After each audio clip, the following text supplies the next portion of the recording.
যারাই গণ অভ্যুত্থানের পক্ষে আন্দোলন করেছে, সংগ্রাম করেছে, আমরা যাতে আমাদের বেসিক কিছু নীতি আদর্শের জায়গায় আমরা ঐক্যবদ্ধ থাকি।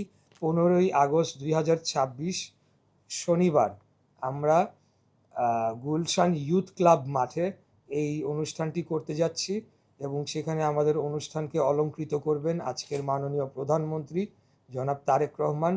আমরা সকলেই যারা আন্দোলন সংগ্রামে যার যার ক্যাপাসিটিতে পার্টিসিপেট করেছেন সকলকেই আমরা তাদের যথাযোগ্য সম্মান রাষ্ট্রীয়ভাবে প্রদান করতে চাই।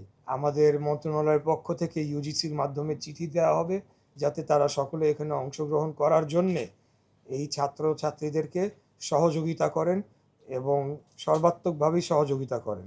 লোডশেডিং কিংবা ঘরের বাইরের তীব্র গরমে ওয়ালটন রিচার্জেবল ফ্যান থাকলে থাকবে শুধু বাতাস আর বাতাস। প্রাইভেট ইউনিভার্সিটি বিশ্ববিদ্যালয় থেকে যারা শহীদ হয়েছেন সেই শহীদ পরিবারের যারা রয়েছেন তারা বক্তব্য রাখবেন। যারা আহত জুলাই যোদ্ধা অঙ্গহানি হয়েছে, দৃষ্টিশক্তি তাদের চলে গিয়েছে, এরকম অনেকেই বক্তব্য রাখবেন। তো আমি মনে করি এটা একটা গ্রেটার ইউনিটি আমাদের মাঝে প্রতিষ্ঠিত হয়েছে, যে ইউনিটিটা 5ই অগাস্টের পর বাংলাদেশের মানুষের কাছে কাঙ্ক্ষিত ছিল, যে যারাই গণ অভ্যুত্থানের পক্ষে আন্দোলন করেছে, সংগ্রাম করেছে, আমরা যাতে আমাদের বেসিক কিছু নীতি আদর্শের জায়গায় আমরা ঐক্যবদ্ধ থাকি এবং সেই জিনিসটার ধারাবাহিকতা বজায় রাখার জন্যে আমি মনে করি এই প্রোগ্রামটি অত্যন্ত গুরুত্বপূর্ণ ভূমিকা পালন করবে এইবারের জন্য এবং ভবিষ্যৎ দিনগুলোর জন্য পালন করবে।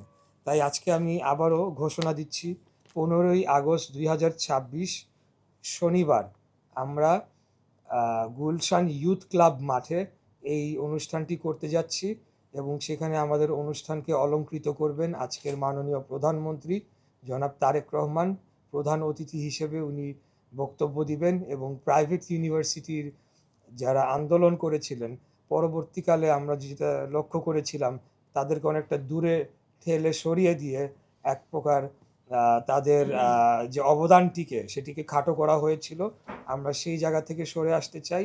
আমরা সকলেই যারা আন্দোলন সংগ্রামে যার যার ক্যাপাসিটিতে পার্টিসিপেট করেছেন সকলকেই আমরা তাদের যথাযোগ্য সম্মান রাষ্ট্রীয়ভাবে প্রদান করতে চাই।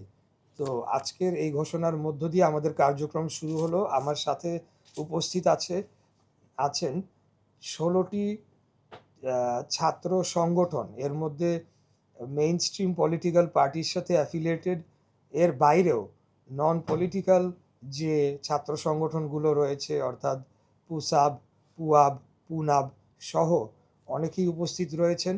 আমাদের এই কার্যক্রমটি শুরু হলো। আমরা আগামী সপ্তাহে যে কয়টি বিশ্ববিদ্যালয় জড়িত থাকবেন তাদের সবাইকে আমাদের মন্ত্রণালয়ের পক্ষ থেকে ইউজিসির মাধ্যমে চিঠি দেওয়া হবে যাতে তারা সকলে এখানে অংশগ্রহণ করার জন্যে এই ছাত্রছাত্রীদেরকে সহযোগিতা করেন এবং সর্বাত্মকভাবেই সহযোগিতা করেন।